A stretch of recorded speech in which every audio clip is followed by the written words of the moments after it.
This is probably my third take on this. But hello, my name is Mahi, and I'm a singer-songwriter and a producer, and these are my few interesting takes on the current landscape of music and what it means being an artist. The best artists, the best vocalists, are some of the most heartbroken and most saddest souls out there, in my opinion. If you look at Exhibit A, B, and C, all three of these people have what in common: very traumatic experiences and very traumatic childhoods.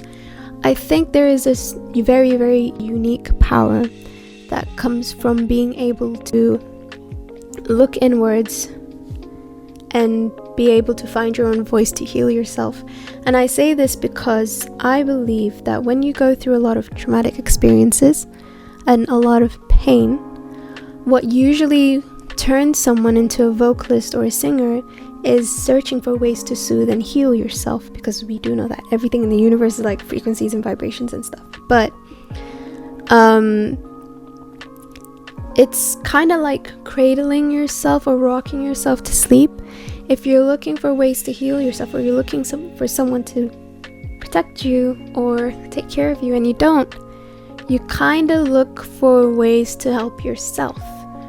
And a lot of the time, what suits, like how you sing lullabies to children, I do think a lot of artists during their younger years resort to finding their own voice to kind of soothe themselves, to kind of sing themselves that lullaby to help them feel better, to let it out, to heal. And I think by being able to just consciously do it themselves at such a young age, it gives them this ability to be able to project it and heal other people. And I think another reason why they're just so captivating is because if we were to say that time is constant, the past, present, and future are all simultaneously happening, I would say that in a sense it's like a kaleidoscope of those events. When they're performing, when they're singing, which is why you feel quite the impact in their performances and stuff, it's almost like you obviously don't know those events, but you feel it projected onto you, if that makes sense, and you can relate to those, whether it's consciously or subconsciously, you relate to it. And that is why I think they make for the best vocalists. Not to say that there aren't people who are more on the chirpier side, on the more chill side, aren't great, not at all. But I feel like there is a very unique way that people are able to connect to those people that have been through a lot.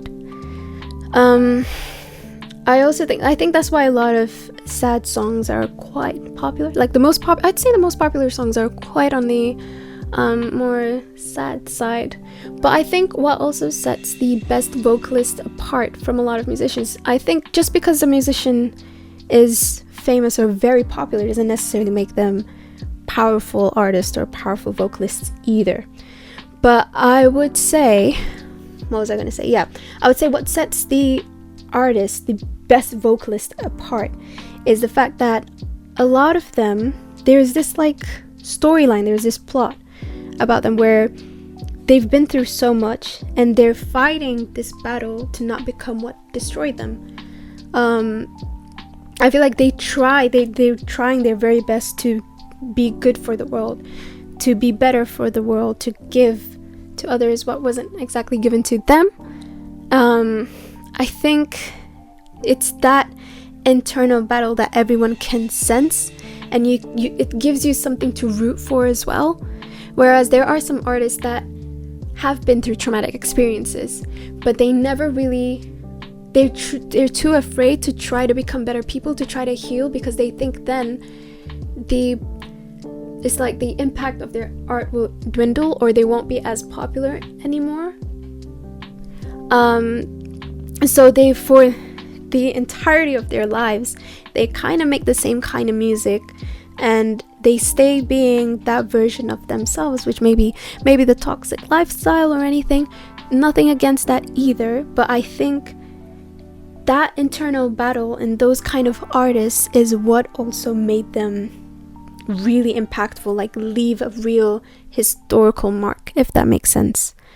But yeah, I also think that right now, currently in this day and age in the world, it's kind of thriving on emotional avoidance and a little bit of ignorance, I would say. I think it's a battle of the most emotionally unavailable.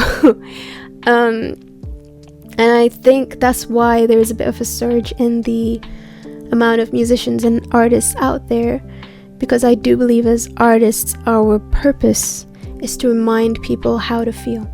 And I think that's why majority of us are really, really, really, really emotional, really sensitive, really hyper aware of so many things. And I think it's like, how do I put it? Yeah, I think you have to be that way. It takes being emotionally sensitive, and it takes being so emotionally open and brave enough to be that way, to be able to become a creative person, an artist, to be able to project that. And I feel like because the world needs that, that's why a lot of artists are, there's like a lot more artists than there were a while ago, I'd say, to be honest. That's why there's so many underground as well. But yeah, that makes sense actually, that there's many artists, but many of them are underground, because being emotional nowadays, or being emotionally open, or being chalant, is not popular, unfortunately. It's not fun.